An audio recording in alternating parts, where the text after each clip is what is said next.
Hello and welcome to the Supercast. I'm your host, Superintendent Anthony Godfrey.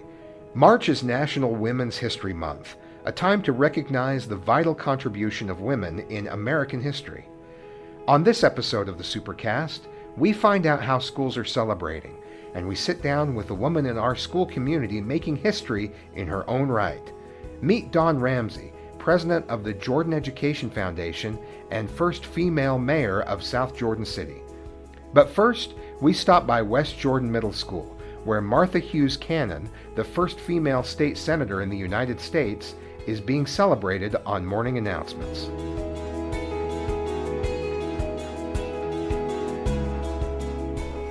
Good morning, West Jordan Middle School faculty, staff, and students. Give me a heartbeat. Today is Monday, March 20th. Please stand for the Pledge of Allegiance. We're here at West Jordan Middle School talking with Principal Ray Garrison and two of our student body officers. Introduce yourselves. Hi, I'm Vina Ngo. I am 9th grade historian. Hi, I'm Allie Kill, and I'm 8th grade historian. And as part of your announcements every morning, you've been focusing on Women's History Month. Principal Garrison, tell us about this project.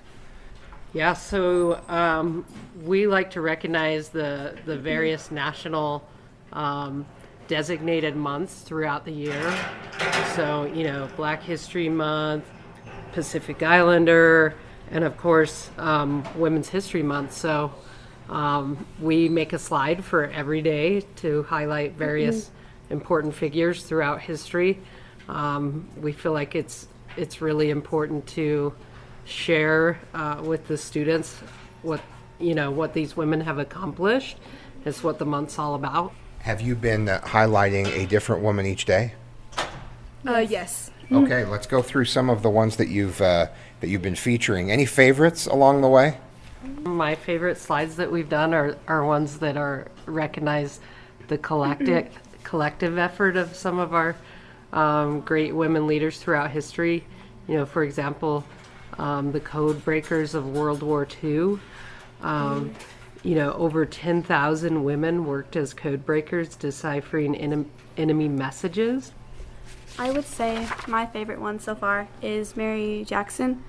We learned about her last year in language arts, and I think it was really cool to see how she was the first one to break those codes and stuff. And it was she was super smart, and people didn't realize that, and she showed them who's boss kind of thing. Yeah. And I love that. That's awesome. How about for you? I think mine is Palsy Mink, because she just stood up and became one of the first women to be in the Congress, which I think is really powerful and for her time. And so I think that she's really a really good role model. March is Women's History Month. So Principal Garrison's Women's History Month highlight is Martha Hughes. Martha Hughes Cannon was a Utah women's rights activist and suffragist. Martha was working in the age of 14. At 16, she enrolled in the University of Deseret, which is now called the University of Utah. She received a bachelor's degree in chemistry. She attended the University of Michigan and received her MD, medical doctor. Cannon worked as a doctor and fought for women's rights. She helped put women in voting into Utah's constitution, and when it was granted statehood in 1896. On November 3rd, 1896, Cannon became the first female state senator elected in the United States, defeating her own husband, who was also on the ballot. And tell us about who you featured today. This was Martha Hughes, and we have a wall of her. I think she's just really cool that she did all this stuff, such as advocate for women's rights and stuff. And I love how she defeat her own husband in that. I think that's really fun. Martha Hughes Cannon, being the first female in Congress, certainly sends a message to our young ladies that you can accomplish great things. And it's a particularly important message in middle school, just to be reminded that you can do things that you may not think you're capable of. So, yeah, absolutely. I love that you've got her up on the wall, and Principal Garrison, you've done such a nice job of creating an engaging space for students. There's a lot to see here. Anyone who hasn't been to West Jordan Middle is missing out on all the murals, and it's a great way of making the most of students' time here. Thanks very much for letting us drop in on your announcements, and I think you guys are doing a great thing here, so keep it up. Thank you. Thank you, Superintendent. Thank you so much.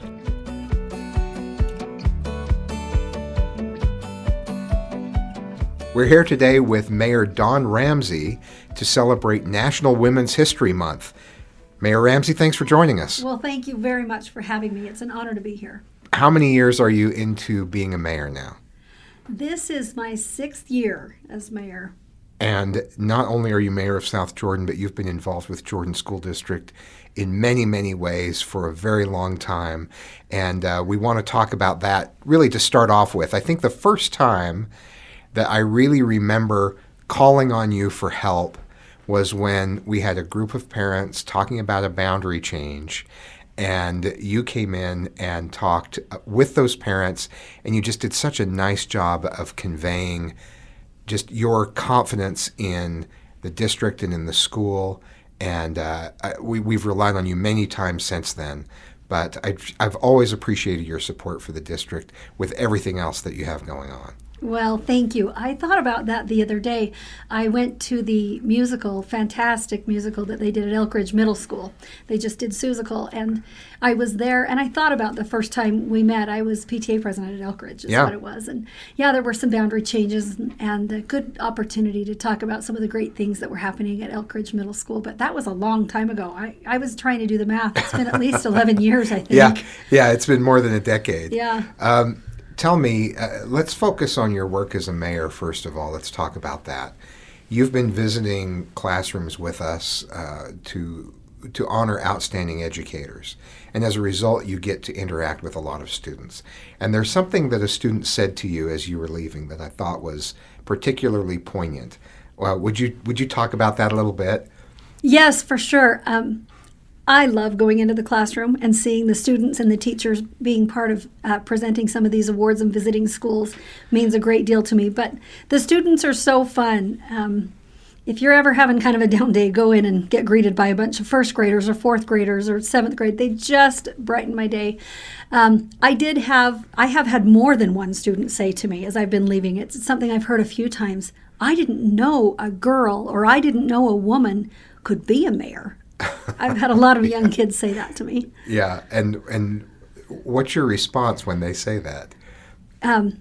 It's true. It is true. A woman can be a mayor, and you could, whether they're boys or girls, young men or young women, you could be too if you decided. You can be anything you'd like to be, and they usually think that's pretty cool. I definitely do not remember a mayor visiting my classroom. No question about that. I'm amazed as we've talked over the years at the number of committees you've served on and led, the groups that you've been in charge of. You really engage in ways that make me wonder, and I'm a busy guy, how you're able to do everything that you do. So tell me, let's go through some of the things, as many as you can remember. How many of the of the boards and advisory groups that you have been a part of as mayor of South Jordan? Wow, on the spot, that might be hard to come up with. I'll rattle off a few. I wasn't joking when I was saying the ones you can remember, because over the years you've been involved in a lot. There have been a lot, and it's been a privilege. But when I ran for mayor the first time, and then again the second time, my commitment to the residents was that I would make this my full-time effort and give it my all. That I would do everything I could to give South Jordan a seat at the table anywhere that I could, and I'm proud to say that I've accomplished that almost to an exhausting level sometimes, yeah, as you mentioned, but it's been such a blessing.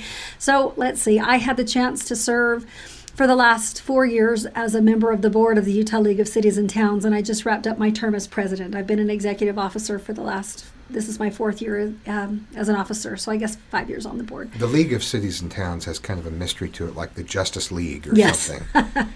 That is the coalition that represents all 250 plus cities and towns in the state of Utah. Yeah. We have an organization where we come together and work together, and we work a lot at the legislative session and with legislators to make sure that policy is crafted that is going to be helpful and not hurtful to local government, and to advocate for local control and things that are important, and to also share best practices. So it was an honor to be chosen amongst my peers from across the state as president of our organization. I'm currently chair of the Wasatch Front Regional Council, which, as I mentioned, does the transportation and land use plans for the entire Wasatch Front. So we've got 7 counties from Box Elder down to Salt Lake County, and it's an honor the next 2 years to chair the Wasatch Front Regional Council, and I'm also the first woman in their more than 50-year history to ever chair the council. So that's quite an honor. Let's see. My goodness. I, for the last 3 years, have been the public sector vice chair of the Economic Development Corporation of Utah. This is going to get boring. Like this, No, keep on going. Keep on going. Let's see. I represent cities on the Utah Unified Economic Opportunity Commission that was created by the governor and legislature 2 years ago. And that's the governor, the Speaker of the House, the President, and members of the cabinet. And I represent the seat for cities and towns on that. I serve as a trustee for the state on the Point of the Mountain State Land Authority, working on the point as we redevelop the prison site. I serve on the Olean Walker Affordable Housing Board for the state, and also on the State Drinking Water Board. It has been a long time. I started on the Jordan Education Foundation when I was region director. I think I was still associate director for the PTA for Jordan School District. So it's been, this is my 10th year on the Jordan Education Foundation board, and a privilege to be a part of the work to engage the community, to help provide resources to fuel success in Jordan School District, to work as a companion organization, to be part of this. When I was elected mayor, I was not willing to let the Jordan Education Foundation role go because it's where my heart is. It's what I love to do. Sure. So it's not because I'm the mayor that I'm on the Education Foundation. It's because I've been there for a long time and now I happen to be a mayor. But it's been a privilege to serve with so many great volunteers from our community and to come together with businesses, business leaders, educators, to recognize teachers and provide classroom grants. And I'm very proud that we were able to start the Principal's Pantry program, which is now in every school. Beds for kids. We do all sorts of things, clothes and eyeglasses, and there's so many things that we've been able to do and grow that it's really been an honor to be part of it. Talk about your PTA involvement as well over the years. I've been PTA president a lot of times, and I thought I was going to be able to kind of stay under the radar. I was president at our kids' elementary school. My kids we've got 6 kids, and they've gone to so many of the schools that we have as boundaries change and things move around, and Sure. And you join different programs and things like that. So I've served in the PTA a lot, and then I was able to serve as associate director and then as region director for the Jordan PTA for 4 years. So as the parent representative, working closer with the administrative level, and with the volunteers at all the schools, at every school, and then representing our district on the state PTA board. You've done a ton. You've been everywhere all the time. I think the movie is Everything Everywhere All at Once. Yeah. Well, I don't know about that, but I actually finished my last 6 months as region PTA director were my first 6 months as mayor. I did both.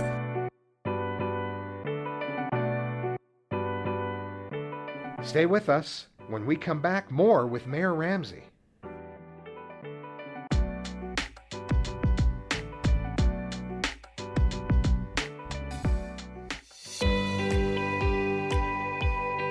Hello, I'm Tracy Miller, President of the Jordan School District Board of Education. There are 7 members on the Board of Education, 1 in each voting district. We are committed to listening and serving our constituents as we work together to provide the best possible learning environment for the students we serve. As members of the Jordan Board of Education, we believe it is our duty and responsibility to increase student achievement, provide parents with the choices they deserve and desire, recognize and reward quality in educators, empower school leaders through policy governance and professional development, and communicate with the public, legislators, business leaders, cities, and parents. We invite you to get to know the board member who represents you in your voting district, and to please join us at our monthly board meeting held on the 4th Tuesday of every month, or listen from the comfort of your home on our live stream. For more information and to find your board member, visit jordandistrict.org. With parent and community input and support, we will continue our work to give students every opportunity to succeed in Jordan District schools and beyond. Thank you for your support. We look forward to seeing you soon. Let's talk about your time as mayor. What was it that made you want to run to be mayor of South Jordan City? Well, I love the community we live in, and I had been involved for many years as a volunteer in the community. Often it was through education volunteering, a lot of time in the classrooms, a lot of PTA, just spent a great deal of time volunteering, also in the arts, also in Little League sports, and so had just done a lot of volunteering in the community. And the mayor wasn't running for re-election. There was an open seat, and I just decided I'd love to take the opportunity to represent our community and to give my all, my full time, my best efforts to advocating for the residents if they want me to. And felt confident that I could do a good job. I knew I had a lot I'd need to learn, but I thought if I give my best to this, I think I could make a difference for this community. And if the residents want me to, I'm willing to give it my all, and was humbled and honored to be elected, the first woman ever elected mayor in the city of South Jordan, and to have that chance, and now to be reelected, it's an honor to get to represent our city. And I wanted to ask you about that. How does it feel to be the first female mayor of a city? Well, humbling. Honestly, it might surprise some people that South Jordan's been a community since the beginning of the settling of Utah. And so it's been a very long time. And we've got a fantastic wall that images of all of the previous mayors of the city are on. And it's going to look a little different at one point when all of a sudden there's this blonde woman up there next to all the gentlemen who have served so well. But I'm honored to get to do it, and feel like it's a chance to be a role model to young women, young men, men and women everywhere. That I never wanted to run on the vote for me because I'm a woman platform ever. Sure. Vote for me because I'm the best candidate, right, is what I was running on, and just appreciate the confidence that the residents have in me and the opportunity to show that decisions about who may or may not best fill a role shouldn't come down to gender. It should come down to who's the best candidate, who's going to do the best job there. And I feel strong about that, but it really is an honor to get to do this and to be a role model. What are some things that people might be surprised, or that surprised you about becoming mayor? Some things maybe people wouldn't expect are part of the job or are difficult parts of the job. Well, no 2 days are the same. Yeah. Anytime someone says, what's your day like? I could never give you just one example of what it is. I could say a lot of meetings, Right. No 2 days are the same. What has surprised me? Probably what surprises me the most is how much I love it. Because if you look back over the last 5+ years, it's been a rocky time sometimes politically in our country. We've had a lot of public discourse that's been contentious.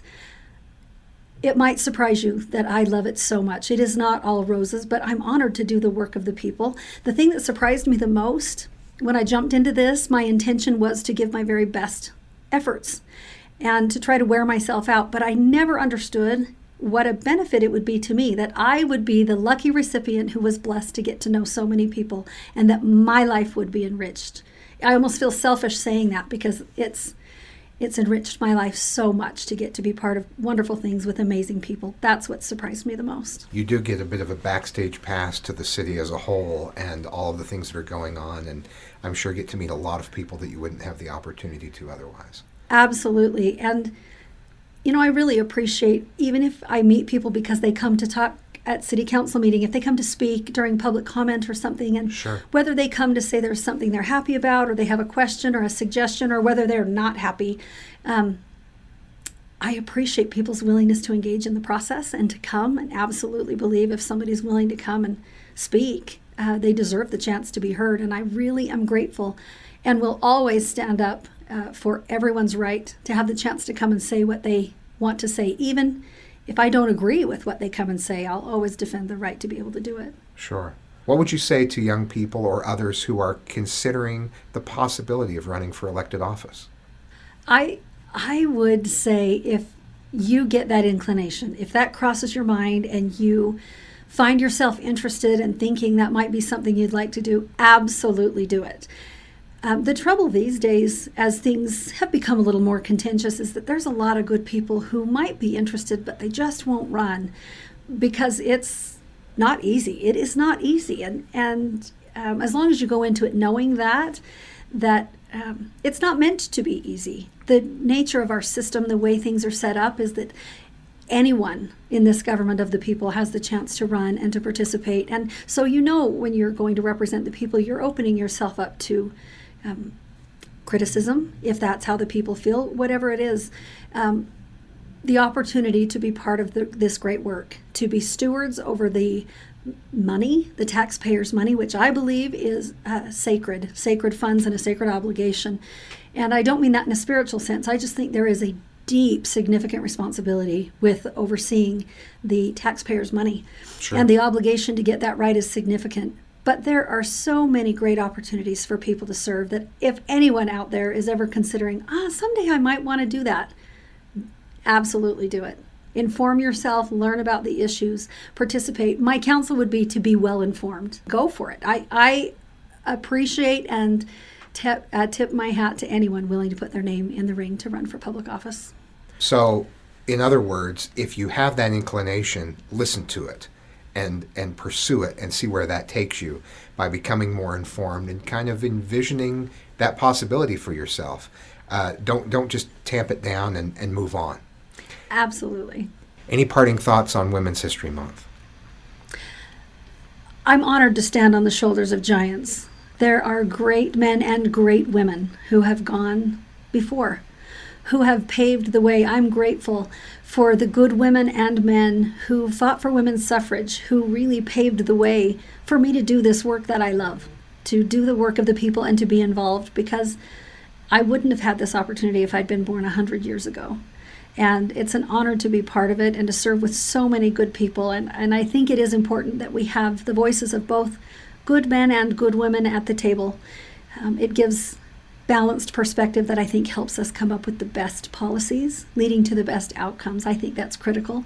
And so I'm just honored to be part of it now and paving my own little tiny trail through history, and just grateful for everyone who went before, who have allowed me the opportunity to be here.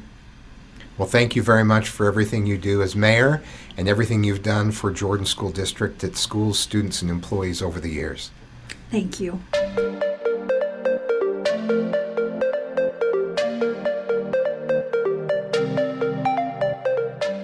Thanks for joining us on another episode of the Supercast. Remember, education is the most important thing you'll do today. We'll see you out there.